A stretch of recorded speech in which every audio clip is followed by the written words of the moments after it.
The idea of CubeSat was conceived in 2007, and it was conceived under the guidance of Engineer Imran Rahman, our Vice Chancellor. All over the universities, access to space was a big problem. The reason was that it was not affordable. So in one of these Stanford University professor came up with a standard so that the universities can have an affordable access to space. And because of that, a lot of universities have started making CubeSats, and this is our idea at that time to pursue this particular standard.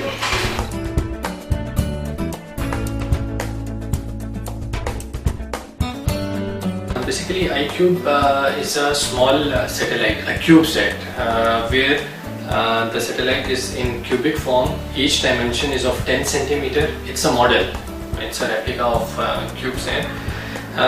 This satellite has every subsystem that a bigger satellite has. For example, it has a power subsystem. It has a transmitter that transmits the data to the ground station. We have a small camera. And the solar panels are mounted on the faces so that the batteries can be charged whenever needed. Can you teach it?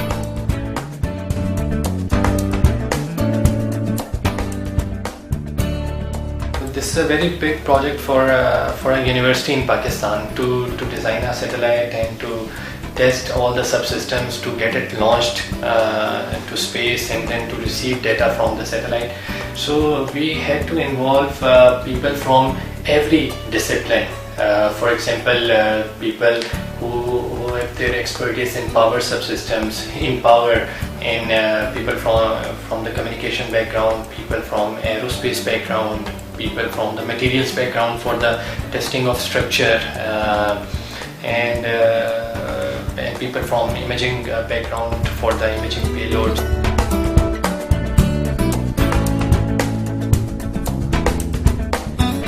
I was involved in the ground station team actually.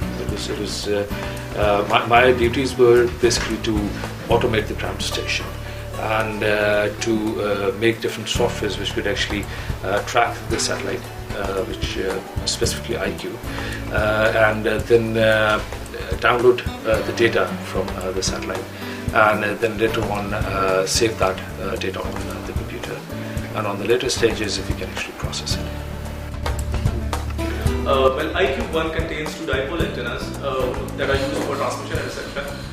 One antenna operates in the UHF band and the other operates in the VHF band. Before the launch, the antennas are stored in the ICUBE, and which is held together with a dynamo wire. And once the satellite gets separated from the launch vehicle, the dynamo wire is burned using some heating element, and then the antennas are deployed. Ground station is actually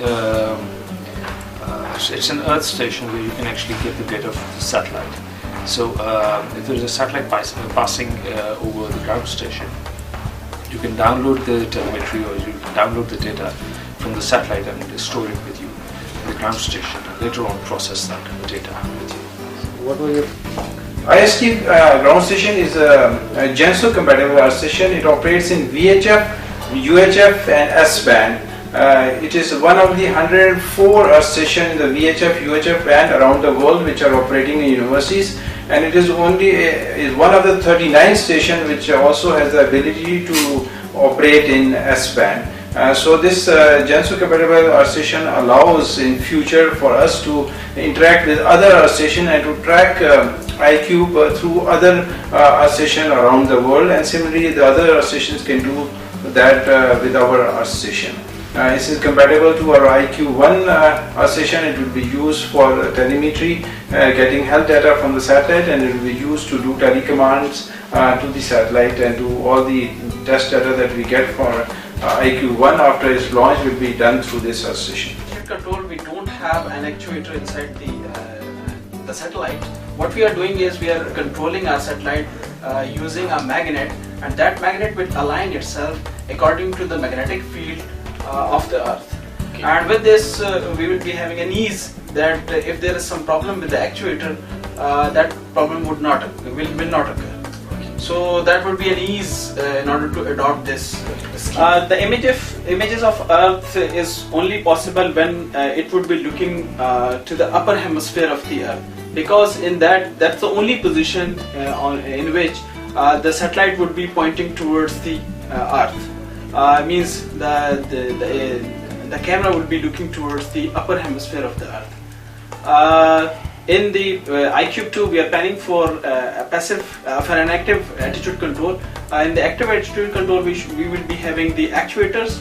Along with that, we would be having a computer which will be controlling the attitude control of the satellite in order to take images of the Earth. Okay, ICUBE-1 will be launched via Dnepr launch vehicle from Yasny launch base in Russia.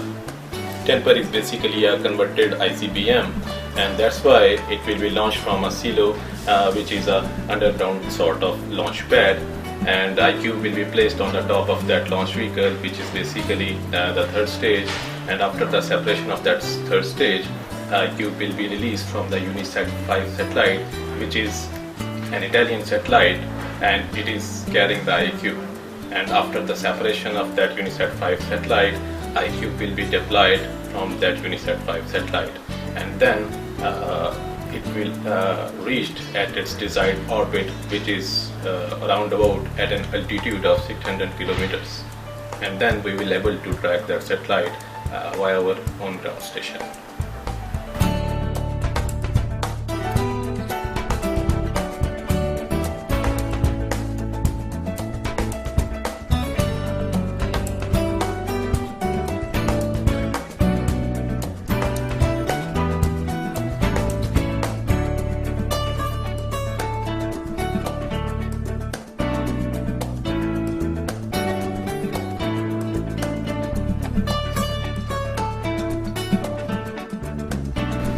With the launch of ICUBE-1 on 21st November, IST will become the only university in Pakistan to have its own satellite. The satellite built in IST and launched through the Dnepr 1 launcher.